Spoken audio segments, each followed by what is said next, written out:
నమస్తే, welcome to ANN bulletin. ముందుగా headlines. Young India education కిట్ల పంపిణీకి ప్రభుత్వం శ్రీకారం. ఎల్బీ స్టేడియం వేదికగా విద్యార్థులకు అందజేసిన సీఎం రేవంత్. తెలంగాణలో జనసేన పార్టీ సరికొత్త ప్రస్థానానికి శ్రీకారం. జనసేన పార్టీ నూతన కార్యాలయం వైభవంగా ప్రారంభించిన పవన్ కళ్యాణ్. సిట్ విచారణ అనంతరం చీకోటి ప్రవీణ్ సంచలన కామెంట్స్. రాధాకిషన్ రావు ఆస్తులపై విచారణ జరపాలని డిమాండ్. కాకినాడ జిల్లా తునిలో కలకలం రేపుతున్న చిన్నారి మిస్సింగ్. పాప అదృశ్యమైన రోజుకు సంబంధించిన కొత్త సీసీటీవీ ఫుటేజ్ రిలీజ్.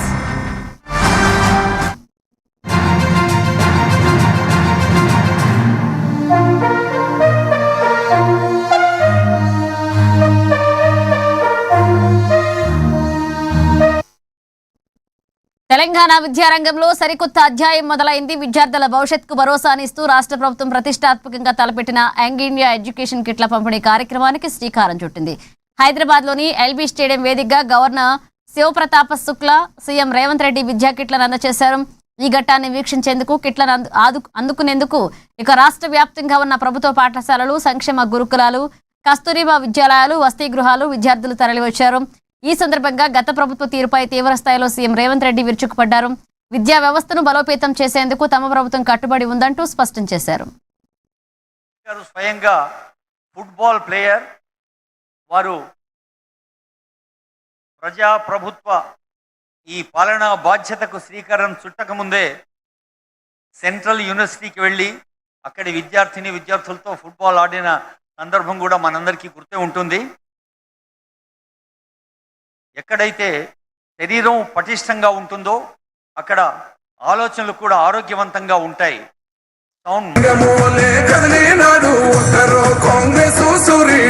దేశం ఎక్కడుందని ఎత్తుక్కుంటే పైనుంచి చూడాల్సిన పని లేదు. కింది నుంచి చూస్తే మొదటి స్థానము, రెండో స్థానంలో ఉంటుంది కింది నుంచి లెక్క పెడితే.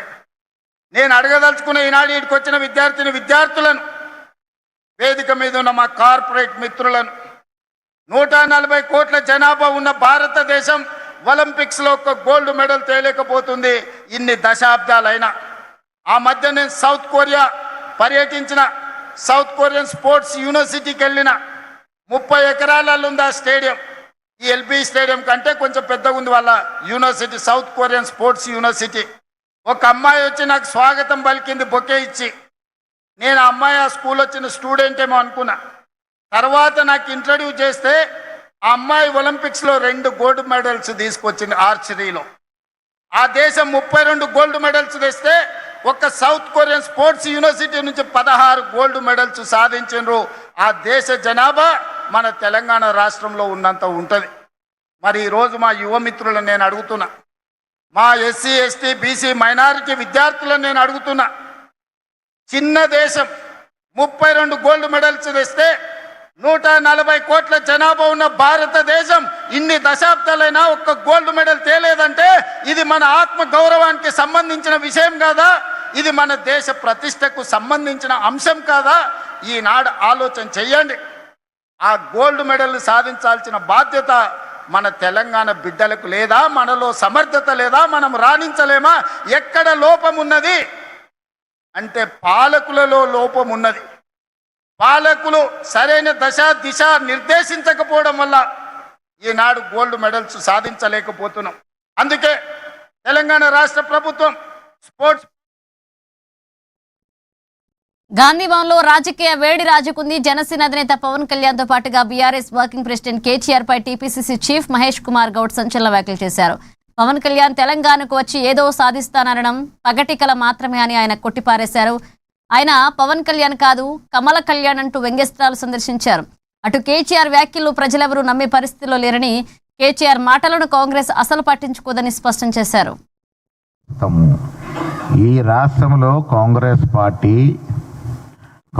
ప్రభుత్వము రేవంత్ రెడ్డి ముఖ్యమంత్రిగా, బట్టి విక్రమార్క ఉప ముఖ్యమంత్రిగా, మా కేబినెట్ మంత్రులు ప్రజలకు ఇచ్చినటువంటి వాగ్దానాలన్నీ కూడా పూరిస్తూ ముందుకు పోతా ఉన్నాం. ఇవాళ తెలంగాణ రాష్ట్రం భారతదేశంలో భాగం, ఎవరైనా రావచ్చు. నేను గతంలో కూడా చెప్పాను, సామరస్యంగా వస్తే మా ఇంటికే పిలిచి భోజనం పెడతాను. పవన్ కళ్యాణ్ అన్నా ఇంకెవరైనా మాకు బాధ లేదు. బట్ ఇక్కడికి వచ్చి రాజకీయంగా ఏదో పాదు వేయాలనుకుంటే మీకు నిరాశ మిగులుద్ది. ఎందుకంటే ఇక్కడ తెలంగాణలో కాంగ్రెస్ ప్రభుత్వం పట్ల ప్రజలు సంతృప్తిగా ఉన్నారు. మీరు కింది స్థాయికి వెళ్ళి చూడండి, అర్హత కలిగిన ప్రతి పేదవాడికి ఇల్లు వస్తూ ఉంది. ఇది గొప్ప కార్యక్రమం, ఏ ప్రభుత్వం గతం లేదు. అర్హత కలిగిన బీదవాడికి సన్నబియ్యం వస్తూ ఉన్నాయి. రేషన్ కార్డులు ఇచ్చాము. 200 లోపు యూనిట్లు కరెంటు కాల్చుకున్న వ్యక్తులు ఇలా 70% ఉన్నారు ప్రతి గ్రామంలో. రేవంత్ రెడ్డి నేతృత్వంలో 5,75,000 కోట్లు గ్లోబల్ సమ్మిట్లోనే వచ్చాయి. దానిలో 50-60% టేకాఫ్ అయినా ఎన్ని ఉద్యోగాలు వస్తాయో మీరు ఒకసారి లెక్కేసుకోవచ్చు. సో ఇక్కడ కాంగ్రెస్ ప్రభుత్వం, కాంగ్రెస్ నాయకత్వం సమర్థవంతంగా పాలన చేస్తూ పేదవాడికి ఇవ్వాల్సిన అభివృద్ధి సంక్షేమిస్తూ అభివృద్ధి వైపు అడుగులేస్తూ ఉంది. రైజింగ్ తెలంగాణగా ముందుకు పోతుంది. కాబట్టి ఇలాంటి వారు ఇక్కడికి వచ్చి ఏదో సాధిద్దాం అనుకుంటే అది అయ్యే పరిస్థితి లేదు ఇక్కడ. ఇక అప్పుడు ఆ టాపిక్ మీద ఆల్రెడీ మాట్లాడాము. ఇవాళ ఇది ఇంపార్టెంట్ టాపిక్. ఇది దేశం పవన్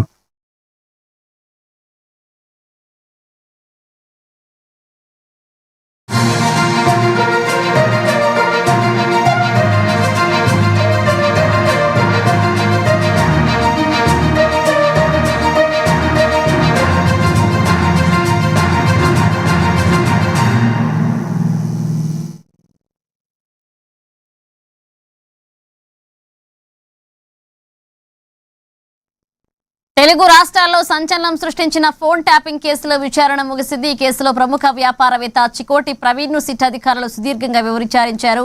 ఇక విచారణ అనంతరం చికోటి ప్రవీణ్ సంచలన వ్యాఖ్యలు చేశారు. సిట్ అడిగిన అన్ని ప్రశ్నలకు సమాధానాలు ఇచ్చారని, గతంలోనే తాము ఫోన్ ట్యాపింగ్ పై డీజీపీకి ఫిర్యాదు చేశామని గుర్తు చేశారు. మాజీ టాస్క్ ఫోర్స్ డీసీపీ రాధాకిషన్ రావుపై ఆయన తీవ్ర ఆరోపణలు చేశారు. దాదాపు 2,000కు పైగా ఫోన్లు ట్యాప్ చేసి తమ వ్యక్తిగత విషయాలను విన్నారన్నారు. ఈ కేసులో నిందితులకు నార్కో అనాలసిస్ టెస్ట్ జరిపితేనే అసలు నిజాలు బయటకు వస్తాయని, రాధాకిషన్ రావు ఆస్తులపై సమగ్ర విచారణ జరపాలని డిమాండ్ చేశారు. లేని పక్షంలో కేంద్ర దర్యాప్తు సంస్థకు లేఖ రాస్తామన్నారు.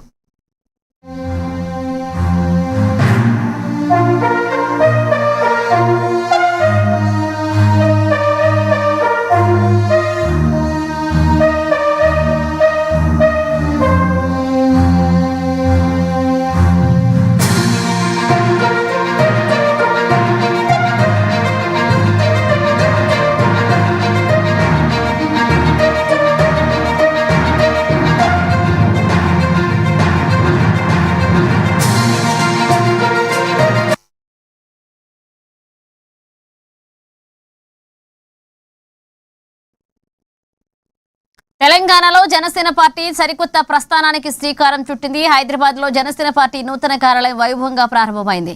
మణికొండలో ఏర్పాటు చేసిన ఈ నూతన ఆఫీసును పార్టీ అధినేత పవన్ కళ్యాణ్ రిబ్బన్ కట్ చేసి ప్రారంభించారు. ఈ సందర్భంగా తెలంగాణలో పార్టీ విస్తరణపై జనసేనాని ప్రత్యేక దృష్టి సారించారు. రాబోయే రోజుల్లో తెలంగాణలో పార్టీ బలోపేతం, సంస్థాగత నిర్మాణంపైనే ప్రధానంగా ఫోకస్ పెట్టనున్నట్లుగా పార్టీ వర్గాలు వెల్లడించాయి. కార్యాలయ ప్రారంభోత్సవానికి జనసేన ముఖ్య నేతలు భారీ సంఖ్యలో కార్యకర్తలు తరలివచ్చారు.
కాకినాడ జిల్లా తునిలో కలకలం రేపుతున్న చిన్నారి మిస్సింగ్ కేసులో మరొక బిగ్ ట్విస్ట్ వెలుగులోకి వచ్చింది. పాప అదృశ్యమైన రోజుకు సంబంధించిన సరికొత్త సీసీటీవీ ఫుటేజీ ఇప్పుడు కేసును మరొక మలుపు తిప్పింది.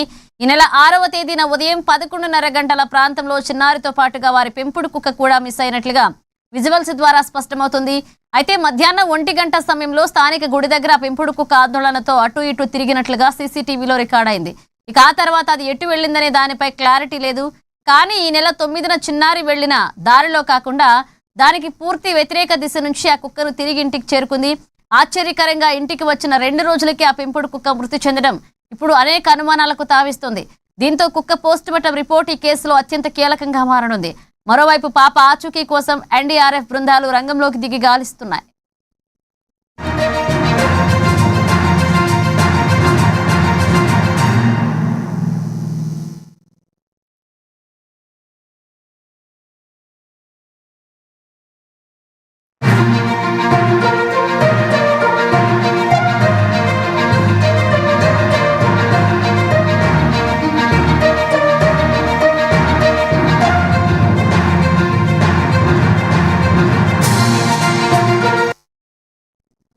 కాకినాడ జిల్లా తునిలో కలకలం రేపుతున్న చిన్నారి మిస్సింగ్ కేసులో మరొక బిగ్ ట్విస్ట్ వెలుగులోకి వచ్చింది. పాప అదృశ్యమైన రోజుకు సంబంధించిన సరికొత్త సీసీటీవీ ఫుటేజ్ ఇప్పుడు కేసుకు మరొక మలుపు తిప్పింది. ఈ నెల 6వ తేదీన ఉదయం 11:30 గంటల ప్రాంతంలో చిన్నారితో పాటు వారి పెంపుడు కుక్క కూడా మిస్ అయినట్లుగా విజువల్స్ ద్వారా స్పష్టమవుతుంది. ఇదే అంశానికి సంబంధించి మరిన్ని అప్డేట్స్ అందించడానికి మా ప్రతినిధి శ్రీనివాస్ ఫోన్ లైన్లో సిద్ధంగా ఉన్నారు. శ్రీనివాస్, తుని చిన్నారి జ్ఞానేశ్వరి మిస్సింగ్ కేసులో పోలీసులు అన్ని కోణాల్లో దర్యాప్తు వేగవంతం చేశారు. ఈ నెల 6వ తారీఖున ఉదయం సుమారు 11:30 గంటల సమయంలో చిన్నారితో పాటు కుటుంబానికి చెందిన పెంపుడు కుక్క కూడా కనిపించకుండా పోయింది. తాజాగా వెలుగులోకి వచ్చిన సీసీటీవీ ఫుటేజ్ లో అదే రోజు మధ్యాహ్నం 1 గంట ప్రాంతంలో స్థానిక ఆలయం సమీపంలో ఆ కుక్క ఆందోళనగా తిరుగుతున్న దృశ్యాలు రికార్డ్ అయ్యాయి. అయితే అక్కడ నుంచి కుక్క ఎటు వెళ్ళిందన్నది కూడా ఇంకా తెలియాల్సి ఉంది. ఇక అలాగే మరింత ఆసక్తికరమైన విషయం ఏమిటంటే చిన్నారి అదృశ్యమైన 3 రోజుల తర్వాత అంటే 9వ తేదీన ఆ కుక్క ఇంటికి చేరింది. అయితే చిన్నారి వెళ్ళినట్టు భావిస్తున్న ఎడమవైపు దారిలో కాకుండా కుడివైపు మార్గం నుంచి ఇంటికి వచ్చినట్టుగా గుర్తించారు. అనంతరం 2 రోజులకే ఆ కుక్క చనిపోవడం కేసులో కొత్త అనుమానాలకు దారితీస్తుందని చెప్పవచ్చు. అలాగే దీంతో కుక్క మృతిపై కూడా పోలీసులు దృష్టి సారించారు. కుక్క పోస్టుమార్టం నివేదిక కేసు దర్యాప్తులో కీలకంగా మారే అవకాశాలు ఉన్నాయని కూడా మనకి తెలుస్తుంది. అలాగే మరోవైపు చిన్నారి కోసం ఎన్డీఆర్ఎఫ్ బృందాలు, ఎస్డీఆర్ఎఫ్ బృందాలు కూడా కొనసాగిస్తున్నాయి. కొండ ప్రాంతాల్లో విస్తృతంగా వెతుకున్న ఇప్పటి వరకు ఎలాంటి అటవీ జంతువుల ఆనవాళ్లు లభించలేదని కూడా మనకు సమాచారం తెలుస్తుంది. అదే సమయంలో అనుమానితుల ఫోన్ కాల్ డేటాను పోలీసులు స్కోణంగా పరిశీలిస్తున్నారు. పిఠాపురం, కోటవృట్ల, డి పోలవరం ప్రాంతాల్లో ప్రత్యేక బృందాలుగా రంగంలోకి దిగి అనుమానితుల కోసం గాలింపు చర్యలు కూడా చేపడుతున్నారు. ఇది అలా ఉండగా చిన్నారి క్షేమంగా తిరిగి రావాలని గ్రామస్తులు ప్రత్యేక పూజలు కూడా నిర్వహిస్తున్నారని చెప్పవచ్చు. Manisha, right, thank you Srinivas.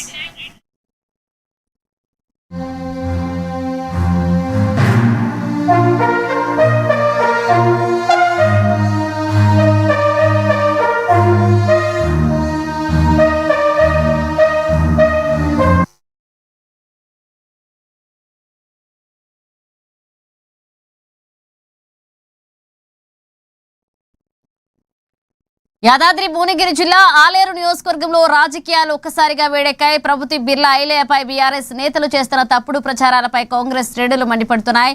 Aleru నియోజకవర్గ అభివృద్ధిని చూసి ఓర్వలేకే బీఆర్ఎస్ నేతలు గొంగిడి మహేందర్ రెడ్డి, కల్లూరి రామచంద్రారెడ్డిలు పిచ్చి పట్టినట్లుగా మాట్లాడుతున్నారని ధ్వజమెత్తారు.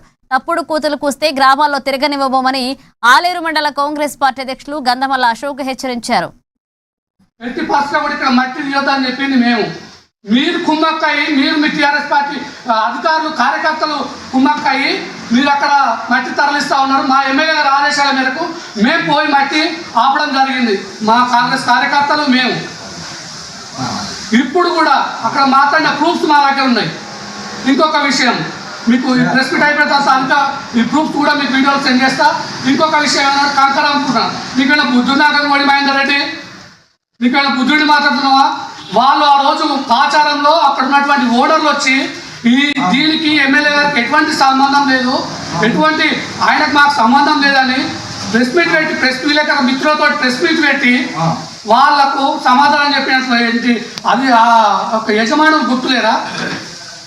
ఇక ఇసుకను మాట్లాడుకుంటూ ఒక దళితునాయన ఉన్నందుకు నాకు మా ఎమ్మెల్యే గారు ఒక ఎంపీపీ అవకాశం ఇచ్చి ఇప్పుడు ప్రజెంట్ మండల శాఖ అధ్యక్షుడిగా నాకు అవకాశం ఇచ్చి నన్ను అన్ని విధాలుగా ఆదుకుంటూ మా కార్యకర్తలను ఏ భయం లేకుండా చూసుకుంటూ ప్రతి బీదం దగ్గరికి వెళ్ళాలబ్బా మీరు మనం గెలిచింది మనం బీసీలం ఎస్సీలం ఇక్కడ మా ఓసీలు ఉన్నారు బీద ఓసీలు కూడా ఉన్నారు అందరూ ప్రతి ఒక్కరిని ఆదుకోవాలని మా ఎమ్మెల్యే గారు మాకు చెప్తూ మాకు కొన్ని ఎస్సీ దళితున్నాయి అన్నందుకు పార్టీ కష్టపడేందుకు నాకు పదవిని ఎంపీపీని మండల పార్టీ అధ్యక్షుడు నాకు ఇచ్చింది. ఈ ఓర్వలేని గొంగిడి మహేందర్ రెడ్డి నిన్న మాట్లాడుకుంటూ బిఎల్ఏల మీటింగ్లో మాట్లాడుకుంటూ టీకల్లో తాగొచ్చి పోలీస్ స్టేషన్ మీద పడ్డాడు అని చెప్తున్నాడు. ఓసీ తాగి ఓటర్లో వండేది నువ్వు, ఓసీ తాగి ఓటర్లో వండేది నువ్వు, బలాటూరు తిరిగేది నువ్వు. నీకు దమ్ము ధైర్యం ఉంటే రా, నా దగ్గర ప్రూఫ్స్ ఉన్నాయి. ఎవరు తాగి పోలీస్ స్టేషన్లో ఎవరు అది చేసిర్రు, ఎవరు లొల్లి క్రియేట్ చేసిర్రు. మా కార్యకర్త ఎంపీ బండి ఆ కొరడుపాక నుండి ఆలేరుకు వస్తుంది. అక్కడ పిల్లలు ఆలేరుకు వస్తున్న క్రమంలో ముగ్గురు పిల్లలు అందులో కూర్చుంటే సివిల్ డ్రెస్లో ఉన్న వాళ్ళు కానిస్టేబుల్లా దొంగల దొరల ఎవడో నాకు తెలియని క్రమంలో తెలంగాణ రక్షణ సేన ముషీరాబాద్ నియోజకవర్గ ఇన్ఛార్జ్ మనోజ్ గౌడ్ కీలక వ్యాఖ్యలు చేశారు. ఉద్యమకారులకు న్యాయం చేయడంలో కాంగ్రెస్ ప్రభుత్వం విఫలమైందని ఆరోపించారు. రామ్నగర్ డివిజన్ బంధన్ ఫంక్షన్ హాల్లో ఉద్యమకారుల భూ పోరాట సన్నాహక సమావేశం జరిగింది. ఈ సందర్భంగా జూలై 2వ తేదీన ఉప్పల్ బగాయత్లోని ప్రభుత్వ స్థలంలో ఉద్యమకారుల కోసం 250 గజాల స్థలాన్ని కేటాయించాలని డిమాండ్ చేస్తూ భూ పోరాట కార్యక్రమానికి పిలుపునిచ్చారు. కూడా మేము పిలుపునిస్తా ఉన్నాం. ఒకటి అడుగుతా ఉన్నాం, గత ప్రభుత్వం కనీసం ఉద్యమాలు చేసి ఉద్యమ ఆకాంక్షలతో వచ్చామని చెప్పిన గత ప్రభుత్వం 10 సంవత్సరాల కాలంలో ఎక్కడా కూడా ఉద్యమకారులకు న్యాయం చేయలేదు. అదేవిధంగా ఇంకా అంతకన్నా సిగ్గు చేయడంటే అమరవీరులను గుర్తించలేదు. 1200 మంది అమరవీరులు అని చెప్పి మనమే చెప్పినాం, కానీ 580 మందికి మనం గుర్తింపు చేసినాం. దీన్ని బట్టి అర్థం చేసుకోవచ్చు, ఈ గత పరిపాలించినటువంటి బీఆర్ఎస్ పార్టీకి ఉద్యమకారుల చిత్తశుద్ధి లేదు, తెలంగాణ ఎవరైతే అమరవీరుల చిత్తశుద్ధి అని చెప్పి స్పష్టంగా అర్థమవుతా ఉంది. ఈ తరుణంలో కవితక్క గారు ఉద్యమకారులకు అన్యాయం చేస్తే మనం తెలంగాణ సాధించుకోవాలని కూడా విలువ లేదు. తెలంగాణ భౌగోళిక తెలంగాణ మాత్రమే ఏర్పడదు. ఈరోజు సామాజిక తెలంగాణగా రావాలంటే ఎస్సీ ఎస్టీ బీసీ వర్గాలకు న్యాయం జరగాలి, దాంతో పాటుగా ఉద్యమకారులకు న్యాయం జరగాలని చెప్పి ఈరోజు భూ పోరాటానికి పిలుపునివ్వడం జరిగింది. మేము గతంలో ఎన్నోసార్లు కూడా డిమాండ్ చేసినాం. జూన్ 2 గత ప్రభుత్వం కానివ్వండి, ప్రస్తుత ప్రభుత్వం కానివ్వండి, అందరూ ఉద్యమకారులను పేర్లు వాడుకున్నారు, తెలంగాణ నినాదం వాడుకున్నారు, కానీ ఎవ్వరు కూడా ఉద్యమకారులకు న్యాయం చేయలేదు. న్యాయం వదిలేసి అది గుర్తించలేదు. కానీ మా కవితక్క గారు మాత్రం తెలంగాణ ఉద్యమకారుల ఆత్మ గౌరవ మహాసభ ఏర్పాటు చేసిన ఘనత ఎవరికైనా దక్కింది అంటే అది కేవలం మా కవితక్క గారికే. దానికి నిర్మోహమాటం లేకుండా మేము దాన్ని గర్వంగా చెప్పుకుంటాం. మేము కవితక్క గారు గుర్తించి ఈరోజు సోషల్ మీడియాలో చూసినట్టుగా మనమైతే కవితక్క గారు పెట్టే దానికి ఉద్యమకారుల గురించి భూపోరాటం చేస్తామని మేము కవితక్క గారు చేసిన ఇంటర్వ్యూ కానించి బ్యానర్ రిలీజ్ గురించి చెప్పినట్టయితే మాత్రం వాళ్ళు ఏవేవో చిల్లర కామెంట్లు పెడుతున్నారు. వీళ్ళు కేవలం కామెంట్ల మాటకి పోతున్నారు. దేనికి బెదిరేది లేదు, అదిరేది లేదు. ముషీరాబాద్ నుండి దాదాపు 500 నుంచి 600 మందికి పైగా ఉద్యమకారులను తీసుకొని మేము ఎస్ఆర్ నగర్ డివిజన్ లో ఎంపీ రాహుల్ గాంధీ జన్మదిన వేడుకలు ఘనంగా జరిగాయి. SR Nagar division Congress party అధ్యక్షుడు రవి కినార్ ఆధ్వర్యంలో నిర్వహించిన ఈ వేడుకలకు సనత్ నగర్ నియోజకవర్గ ఇన్ఛార్జ్ కోట నీలిమ ముఖ్య అతిథిగా హాజరయ్యారు. ఈ సందర్భంగా ఆమె కేక్ కట్ చేసి అనంతరం ఏర్పాటు చేసిన అన్నదాన కార్యక్రమాన్ని ప్రారంభించారు.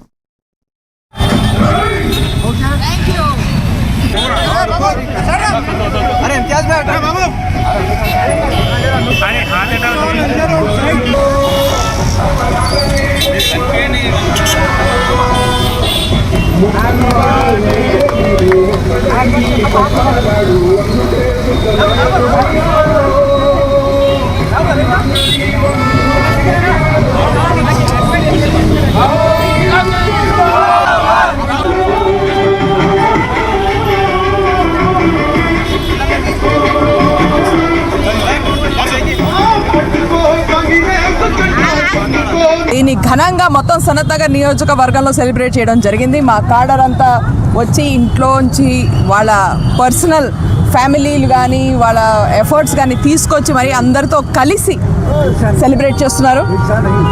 ఈరోజు వివిధ డివిజన్స్లో పిల్లలకి బుక్స్ కానీ స్కూల్ బ్యాగ్స్ కానీ స్కూల్స్లో, అలాగే ఎన్నో జగాల్లో అన్నదానం చేయడం, అలాగే ఆర్ఫనేజెస్లో ఫ్రూట్స్, హాస్పిటల్స్లో ఆర్ఫనేజెస్లో ఫ్రూట్స్ ఇవ్వడం, అలాగే మహిళలకి చీరల పంపిణీ, ఇలాంటి ఎన్నో వేడుకలు అంటే సెలబ్రేషన్స్ అవుతున్నాయి మొత్తం కాన్స్టిట్యువెన్సీలో. ఇవాళ మీ అందరికి కూడా ఈరోజు మీ అందరికీ కూడా సెలబ్రేట్ చేయడానికి హ్యాపీ బర్త్డే. మీ అందరి పేదవాళ్ళు వచ్చి ఇక్కడ భోంచడం జరిగింది. డాక్టర్ కోట నిల్వ గారు ఒక చీఫ్ గెస్ట్గా వచ్చి కేక్ కట్ చేశారు. అందరికీ విషెస్ చెప్పేసి మేము ఈవెంట్ స్టార్ట్ చేసాం. చాలా మంచిగా ఉంది రెస్పాన్స్. చాలామంది వచ్చి అన్నదానానికి పార్టిసిపేట్ చేస్తున్నారు ప్రోగ్రాంలో. రాహుల్ గాంధీ గారు మన నెక్స్ట్ ప్రైమ్ మినిస్టర్ కావాలని మేము అందరం ఆశిస్తున్నాం.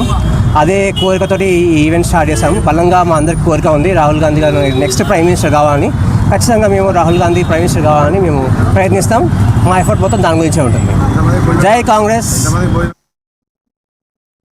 ఎంపీ రాహుల్ గాంధీ జన్మదినాన్ని పురస్కరించుకుని ముషీరాబాద్ నియోజకవర్గంలో సేవా కార్యక్రమాలు నిర్వహించారు. బాగ్లింగంపల్లి డివిజన్లోని సెయింట్ గాబ్రియల్ స్కూల్ విద్యార్థులకు ఉచితంగా పాఠశాల బూట్లను పంపిణీ చేశారు.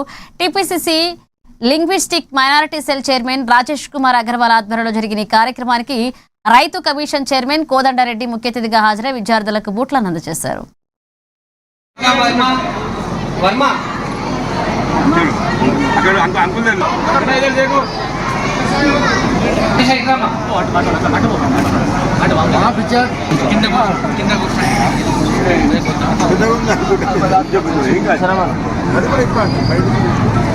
రాహుల్ గాంధీ గారి జన్మదినం ఈరోజు. రాహుల్ గాంధీ గారు 2 విడతలుగా దేశంలో సుదీర్ఘంగా పాదయాత్ర చేసిండు. పాదయాత్ర సందర్భంగా కానీ తర్వాత కానీ తరచూ పిల్లలతో కలవడం, మాట్లాడడం, వాళ్ళతో షేర్ చేసుకోవడం. ఈ మధ్యకాలంలోనైతే చాలా కార్యక్రమాలు పిల్లలతో ఏర్పాటు చేసుకున్నాడు. అంటే వారికి పిల్లలంటే భావి తరం నాయకులు, నాయకురాళ్ళు అవుతారు కాబట్టి ఆయనకి మహా ఇష్టం. ఈరోజు ఇక్కడ ఈ కార్యక్రమాన్ని రాహుల్ గాంధీ గారి జన్మదిన సందర్భంగా ఎంచుకొని రోషన్ లాల్ గారు కాంగ్రెస్ పార్టీ నాయకుడు, ఆయన కొడుకు ఇప్పుడు అనేక సందర్భాల్లో అనేక కార్యక్రమాలలో సోషల్ సర్వీస్ చేస్తూ ఉన్నాడు. ఇది నిజంగా సంతోషం. ఓ కాంగ్రెస్ పార్టీ నాయకుడి కుమారుడిగా మీకు మీడియాకు ఒకటే మనవి చేస్తూ ఉన్నాం. జాతీయ కాంగ్రెస్ నాయకుడు రాహుల్ గాంధీ గారు సంగారెడ్డి జిల్లా పటాన్చెరు నియోజకవర్గంలో మున్సిపల్ సర్వసభ్య సమావేశం ముగిసింది. ఇస్నాపూర్ మున్సిపాలిటీ పరిధిలోని లక్కడారం వార్డు కార్యాలయంలో నిర్వహించిన ఈ సమావేశానికి మున్సిపల్ కమిషనర్ వెంకటకిషన్ రావు, చైర్పర్సన్ సుమలత శ్రీకాంత్ నేతృత్వం వహించారు. కార్యక్రమంలో సంబంధిత శాఖల అధికారులు, కౌన్సిలర్లు, కోఆప్షన్ సభ్యులు పాల్గొన్నారు.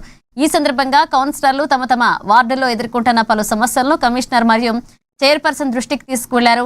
దీనిపై స్పందించిన కమిషనర్, చైర్పర్సన్ ఇస్నాపూర్ మున్సిపాలిటీని అభివృద్ధి పదంలో ముందుంచుతామని, అన్ని వార్డుల అభివృద్ధి పనులకు పూర్తి సహకారం అందిస్తామన్నారు.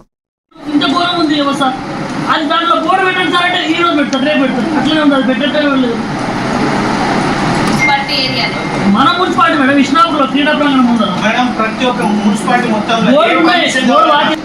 డాక్యుమెంట్స్ ఉన్నాయి నా దగ్గర. మన మున్సిపాలిటీ రోడ్ కాదు, ఏం కాదు. ఇస్నాపూర్ మున్సిపాలిటీ చాలా పెద్ద మున్సిపాలిటీ. యాక్చువల్లీ ఇక్కడ ఉన్న జనాభా, ఎలక్షన్ జనాభా పోలిస్తే చాలా తక్కువ. అని అనాధికారికంగా ఉన్న జనాభా చాలా ఎక్కువ. వేరే ఊర్ల నుండి వలసలకు వచ్చి ఇక్కడ పనిచేసే వాళ్ళు చాలామంది ఉన్నారు. సో వాళ్ళకి మనం కుదిరినంత వరకు అన్ని ఫెసిలిటీస్ ప్రొవైడ్ చేస్తున్నాం.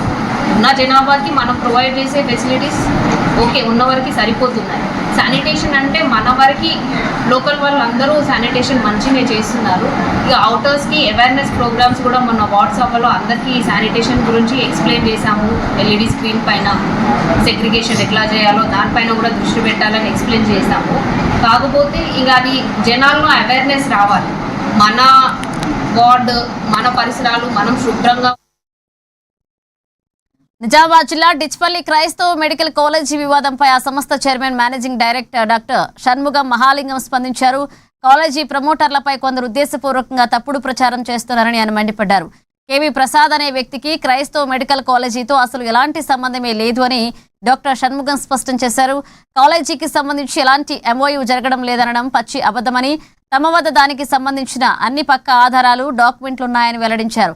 ఆ ఒప్పంద పత్రాలపై సిఎస్ఐ, అలాగే TA, Medak diocese office bearers అందరి సంతకాలు కూడా ఉన్నాయని ఆయన వివరించారు. Limited based in Hyderabad. In the previous press meet, Mr. Dayanand and Mr. K.V. Prasad. K.V. Prasad nowhere related to the Christian Medical College. He is a local person came, stranger manner. He informed that this Dayanand, even Mr. Prasad, even Ajay Srinivas, they raised 4 allegations. Just I want to clarify. There was no MOU signed by us. We have an MOU. I have a copy of MOU signed by CSI, TA, Medak Diocese. Signed by all the office bearers. Recognized by CSI, TA. We have MOU copy. Anybody Vizianagaram జిల్లా గార్రాజు, చీపురుపల్లి గ్రామస్తులు మిగిలిన వారికి ఆదర్శంగా నిలిచిన private corporate బడులు మోజు వీడి తమ పిల్లలను ప్రభుత్వ పాఠశాలలో చేర్పించారు. పాఠశాల ఉపాధ్యాయులు కల్పించిన భరోసాతో తొలుత మాజీ సర్పంచ్ తన 2 పిల్లలను ప్రభుత్వ హైస్కూల్లో చేర్పించారు. ఆయన స్ఫూర్తితో గ్రామానికి చెందిన మరికొందరు తల్లిదండ్రులు కార్పొరేట్ పాఠశాలల్లో 1 నుండి 8వ తరగతి వరకు చదువుతున్న 40 మంది విద్యార్థులను తీసుకొచ్చి ప్రభుత్వ బడిలో చేర్పించారు. దీంతో పాఠశాలలో విద్యార్థుల సంఖ్య 110కి చేరింది.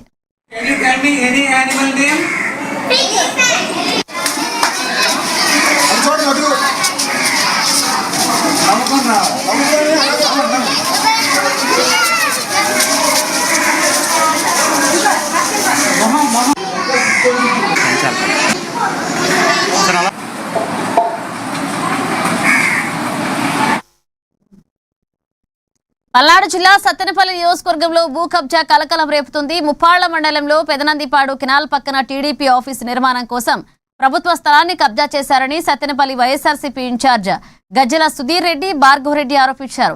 ఆక్రమిత స్థలాన్ని పరిశీలించిన అనంతరం వారు కీలక వ్యాఖ్యలు చేశారు. రెవెన్యూ కార్యాలయానికి సమీపంలోనే ఈ భూ కబ్జా జరుగుతుంటే అధికారులు మామూళ్లకు అలవాటు పడి చూసి చూడనట్లుగా వ్యవహరిస్తున్నారని ధ్వజమెత్తారు.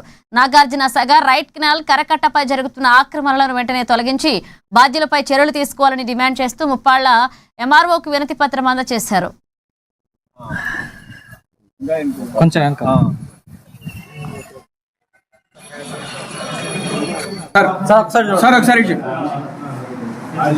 సుమారు 10 అడుగులు ఎత్తున మట్టి పోశారు.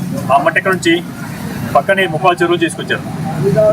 చెరువులో మట్టి తవ్వుతున్నా అని చెప్పి ఇక్కడ కళ్ళెదురే మనకి రుజువు కనిపిస్తుంది. దీని మీద కూడా ఇప్పటిలాగా ఏమీ రెస్పాన్స్ కాలేదు. కనీసం ఆఫీసు దగ్గరే ఉంది, పక్కనే ఉంది. ముప్పాల మండల ఆఫీస్ నుంచి 10 అడుగులు వేస్తే మనకి ఆ ల్యాండ్ ఎక్విజిషన్ కనిపిస్తుంది. అది కూడా వీళ్ళు కనిపించేదా ఇప్పుడు గవర్నమెంట్కి? మరి దాని మీద యాక్షన్ తీసుకోవాలా? ఎటువంటి పార్టీ పరంగా అంటారు. ఇది చూస్తుంటే ఎలా ఉందంటే చంద్రబాబు గారు కరకట్టున వాళ్ళు ల్యాండ్ ఎక్కువ వేశారు. సో పెద్ద నాయకులు కాబట్టి పెద్ద నది పక్కన వాళ్ళు ఎక్కువ వేశారు. నది పక్కన చిన్న నాయకులు వాగు పక్కన ఎక్కువ వేస్తారు, చెరువు ఎక్కువ వేసుకుంటారు. సో పెద్దలు చూసి చిన్న ఫాలో అవుతారు అంతే. వాళ్ళు పెద్ద నాయకులు చూసి చిన్న నాయకులు ఫాలో అవుతారు. మా పెద్ద ఆయన నది పక్కనే గట్టి ఆక్రమించారు, మేము చిన్న వాగు పక్కన ఆక్రమించగలవా, కాళ్ళ పక్కన ఆక్రమించగలవా, చెరువు ఆక్రమించగలవా అని చెప్పి వాళ్ళు ఆక్రమిస్తారు. పైన చూసి కదా నేర్చుకుంటారు అంతేగా. ఇదే ల్యాండ్కి పక్కన రైతులకి గోడంగా అడిగితే దానికి పెద్ద ఇష్యూ అయ్యి చాలా పోరాడి పర్మిషన్ తెచ్చుకున్న తర్వాత దానికి ఇచ్చారు. అలాంటిది ఇప్పుడు 20 సెంట్లు ఏమీ లేకుండా, ఇష్యూ లేకుండా వాళ్ళు ఆక్యుపై చేయడం అయిపోయింది, దాన్ని మార్కింగ్ చేయడం అయిపోయింది. ఏపీలో ఎన్డీఏ కూటమి ప్రభుత్వం ఏర్పడి 2 సంవత్సరాలు పూర్తి చేసుకున్న సందర్భంగా ప్రకాశం జిల్లా గిద్దలూరులో విజయోత్సవ వేడుకలు ఘనంగా నిర్వహించారు. గిద్దలూరు ఎమ్మెల్యే ముతుముల అశోక్ రెడ్డి ఆధ్వర్యంలో భారీ బైక్ ర్యాలీ చేపట్టారు. స్థానిక గాంధీ బొమ్మ సెంటర్ నుంచి ఒంగోలు రోడ్డు వరకు జరిగిన ఈ ర్యాలీలో వందలాది మంది టీడీపీ కూటమి నాయకులు, కార్యకర్తలు పాల్గొన్నారు. అయితే ప్రజలు తమ ప్రభుత్వాన్ని ఆదరిస్తున్నారని అంటున్న ఎమ్మెల్యే అశోక్ రెడ్డితో మా ఏఎన్ఎన్ ప్రతినిధి Mallikarjun face to face. Andhra Pradesh కూటమి ప్రభుత్వం ఏర్పడి నేటికి 2 సంవత్సరాలు పూర్తి చేసుకున్న నేపథ్యంలో గిద్దరు పట్టణంలో టీడీపీ కార్యకర్తలు శ్రేణులు భారీగా విజయోత్సవ ఆదాయం జరుపుకుంటున్నారు. ఈ నేపథ్యంలో మనతో పాటు గిద్దరు ఎమ్మెల్యే ఉత్తమ అశోక్ రెడ్డి గారు ఉన్నారు. వారిని అడిగి తెలుసుకుందాం. అన్న చెప్పండి అన్న, ఈ యొక్క 2 ఏళ్ళు ప్రభుత్వం చేసినటువంటి ఈ యొక్క అభివృద్ధి నియోజకవర్గ అభివృద్ధి ఏ విధంగా ఉన్నాయి? అందరికీ నమస్కారం. ఎన్డీఏ కూటమి ప్రభుత్వం ఏర్పడి 2 సంవత్సరాలు ఉంది. గౌరవ ముఖ్యమంత్రి గారు నారా చంద్రబాబు నాయుడు గారు, గౌరవ ఉప ముఖ్యమంత్రి గారు పవన్ కళ్యాణ్ గారు, ప్రధానమంత్రి నరేంద్ర మోడీ గారి సహకారంతో ఈ రాష్ట్రంలో సంక్షేమాన్ని పెద్ద ఎత్తున అందించడమే కాకుండా అభివృద్ధిని కూడా చేశారు. ఈ రెండింటిని పక్కన పెట్టి సుపరిపాలన కూడా అందించడం జరిగింది. ఈరోజు రాష్ట్రంలో, దేశంలో పెన్షన్స్నే మనం తీసుకుంటే ఒక సంక్షేమ పథకానికి 33,000 కోట్ల రూపాయలు ఖర్చు పెడుతున్నటువంటి రాష్ట్ర ప్రభుత్వం ఏదైనా ఉందంటే ఆంధ్రప్రదేశ్లో ఎన్డీఏ కూటమి ప్రభుత్వం.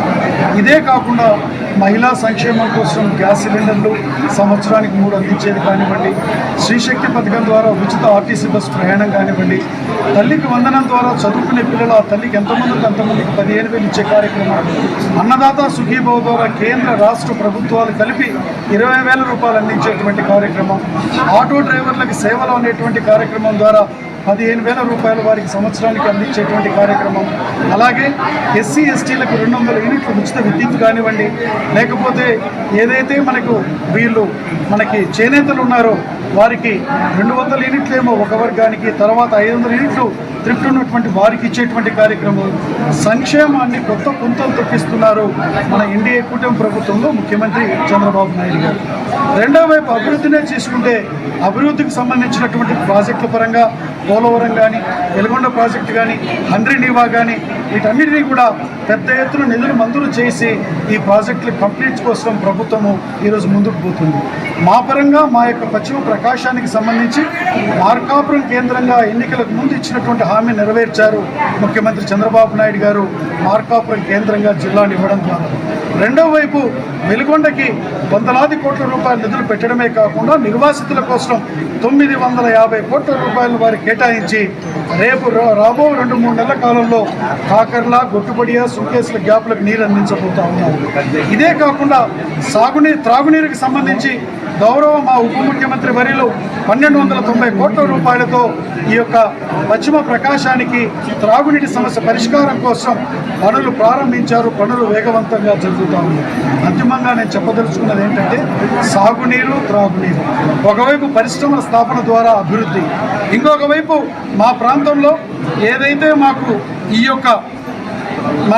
ఏదైతే ఈ వ్యవసాయ రంగానికి ఊతమిచ్చే దాంట్లో భాగంగా మనకి పెద్ద ఎత్తున కేంద్ర ప్రభుత్వ సహకారంతో దాదాపు 30,000 కోట్ల రూపాయలతో ఈరోజు పళ్ళ తోటలకు కానివ్వండి వీటన్నిటికీ కూడా పెద్ద ఎత్తున నిధులు ఇవ్వడం జరుగుతూ ఉంది. వీటన్నిటి ద్వారా రైతాంగం కానివ్వండి, చదువుకున్నటువంటి యువతకు ఉద్యోగ కల్పన కల్పించే దానిలో భాగంగా 21 లక్ష కోట్ల రూపాయల పెట్టుబడులు తీసుకొచ్చి 20 లక్షల ఉద్యోగ కల్పనే ధ్యేయంగా పనిచేస్తున్నారు. అలాగే గౌరవ విద్యాశాఖ మంత్రి గారు నారా లోకేష్ బాబు గారు విద్యా వ్యవస్థలో సమూలమైన మార్పులు తీసుకురావడంతో పాటు 16,000 మంది టీచర్ ఉద్యోగ డిఎస్సీని ప్రకటించి 16,000 ఉద్యోగ నియామకాలు కూడా చేపట్టారు. తద్వారా మనకి ప్రతి తరగతి గదికి ఒక టీచర్ ఉండేలాగా, అలాగే అక్కడ కావలసినటువంటి మౌలిక వసతులను ఏర్పాటు చేయడం ద్వారా విద్యా వ్యవస్థని ఈరోజు ముందుకు తీసుకొని పోతున్నారు. ఈరోజు 10th క్లాస్ రిజల్ట్స్ కానివ్వండి, ఇంటర్మీడియట్ రిజల్ట్స్ కానివ్వండి, మీరు తీసుకుంటే ప్రభుత్వ బడులలో చదివేటువంటి పిల్లలకి మంచి మార్కులు సాధించి స్టేట్ ఫస్ట్ ర్యాంకులు సాధించగలిగారంటే విద్యా వ్యవస్థలో నారా లోకేష్ బాబు గారు తీసుకున్నటువంటి ప్రక్షాళన అనేటువంటిది తెలియజేస్తూ, ఏది ఏమైనా ఈరోజు రాష్ట్రంలో మనము పెద్ద ఎత్తున ఒక మార్పు మొదలైంది. అయితే దురదృష్టం ఏమిటంటే ఈరోజు పాలకపక్షము ఒక కన్స్ట్రక్టివ్గా పోతూ ఉంటే ప్రతిపక్షమైనటువంటి వైఎస్ఆర్ కాంగ్రెస్ పార్టీ డిస్ట్రక్టివ్గా, అంటే ఈరోజు రాష్ట్రంలో వారు చేస్తున్నటువంటి ప్రతి కార్యక్రమం కూడా రాష్ట్రంలో అధికారం ఉన్నప్పుడు వినాశనమే చేశారు, ప్రతిపక్షంలో ఉన్నప్పుడు అదే చేస్తున్నారు. ఒక వ్యక్తి చనిపోతే కులాన్ని ఆపాదిస్తున్నారు. మనము పుట్టుక కులంలో ఉంటుంది, కానీ కారణం ఆ ఇద్దరు వ్యక్తుల మధ్య జరిగే గొడవకు కులాలు కాదు కారణం, ఆ వ్యక్తుల మధ్య ఉన్నటువంటి విధానాల కారణం. దాన్ని తీసుకొచ్చి కులాలను ఆపాదించి ఈరోజు కులంతో మా యొక్క ఉప ముఖ్యమంత్రి గారిని దూషించాలని చూస్తున్నారు. మేము ఈరోజు ఎన్డీఏ కూటమిగా చెప్తా ఉన్నాం. మా ఉప ముఖ్యమంత్రి గారినన్నా, మా ప్రధానమంత్రి గారినన్నా, మా ముఖ్యమంత్రి గారినన్నా ఎన్డీఏ కూటమి యొక్క నాయకులు కార్యకర్తలు చూస్తూ ఊరుకోరు. ఏది ఏమైనా స్పష్టమైనటువంటి విధానంతో రాబో 15 సంవత్సరాల కాలం ఈ ఎన్డీఏ కూటమి ప్రభుత్వం ఇదే విధంగా కలిసిమెలిసి ఉండి రాష్ట్ర అభివృద్ధి కట్టుబడి పేద వర్గాల యొక్క జీవన ప్రమాణాలను మెరుగుపరిచేదానికి, రాష్ట్ర యువత భవిష్యత్తు మార్చేదానికి మా యొక్క ముఖ్యమంత్రి గారు చంద్రబాబు గారు, మా ఉప ముఖ్యమంత్రి గారు పవన్ కళ్యాణ్ గారు, మా ప్రధానమంత్రి నరేంద్ర మోడీ గారి విధానాలు ఈ దిశగా ఉన్నాయని తెలియజేస్తూ మీరే చూశారు. ఇప్పుడు పెద్ద ఎత్తున విజయోత్సవ ర్యాలీ నిర్వహించాం. ఎంత ఉత్సాహంగా ఎన్డీఏ కూటమి సభ్యులు మొత్తం ఉన్నారు. ఇక్కడ కూడా పాల్గొన్నటువంటి మహిళా తల్లులను చూసాం. ఈ యొక్క పార్టీ నాయకత్వాలను చూసాం. ప్రజలు ఈరోజు స్పష్టంగా ఉంటే ప్రతిపక్షానికి నిర్మాణాత్మకమైన సలహాలు ఇవ్వండి. తప్పు జరిగితే చెప్పండి, సర్దిద్దుకునే దానికి మా కుటుంబ ప్రభుత్వం సంసిద్ధంగా ఉంది. తప్పితే లేనిపోని అవాకులు చెబుతూ ఇక్కడ టీచర్ ఉద్యోగాలను ఇంత ట్రాన్స్పరెంట్గా చేస్తే ఏదో నష్టం జరిగిపోయిందని మీరు చెప్తా ఉన్నారు. అభూత కల్పనలు కానీ మీరు చెప్పేటువంటి అబద్ధాలను కానీ నమ్మే స్థితిలో రాష్ట్ర ప్రజలు లేరు అని తెలియజేసుకుంటూ ఎన్డీఏ కూటమి రాబో 3 సంవత్సరాల్లో స్పష్టమైన ప్రణాళికతో ఉంది. మా ప్రాంతానికి అభివృద్ధి చేసే దిశలో ఉంది. గిద్దలూరుని, ఖమ్మంని పర్యాటక కేంద్రంగా చేశారు. గిద్దలూరులో రైల్వే ఓవర్ బ్రిడ్జ్ సమస్య రాబో 3-4 నెలల కాలంలో పనులు మొదలు పెట్టించబోతున్నాం. అలాగే సగిలేరు మీద రిటైనింగ్ వాల్ రక్షణ కూడా నిర్మించబోతూ ఉన్నాం. అలాగే ఈ యొక్క త్రాగునీటి సమస్యను పరిష్కరించబోతున్నామని ఇవన్నీ ఎన్డీఏ కూటమి ప్రభుత్వం సాధ్యమని తెలియజేసుకుంటూ మరలా చెప్తున్నాం. 29 ఎన్నికలలో కూడా ఇక్కడ ఎన్డీఏ కూటమి అభ్యర్థి అయినటువంటి మేమే విజయం సాధించబోతున్నాం అనేటువంటి విషయాన్ని కూడా ఈ సందర్భంగా తెలియజేస్తూ ఈ యొక్క కూటమి రాష్ట్ర అభివృద్ధి కోసం ఉందని తెలియజేస్తూ సెలవు తీసుకుంటున్నాం. భారీ ఎత్తున ఈ యొక్క గిద్దలూరు నుంచి వేల సంఖ్యలో ఈ యొక్క ర్యాలీ అయితే నిర్వహించడం జరిగింది. అది మనం చూస్తున్నట్లయితే ఇక్కడ పెద్ద ఎత్తున భారీ సంఖ్యలో జనమైతే ఈ యొక్క కార్యక్రమానికి రావడం జరిగింది. కెమెరా పర్సన్ మల్లికార్జున్, గిద్దలూరు నుండి.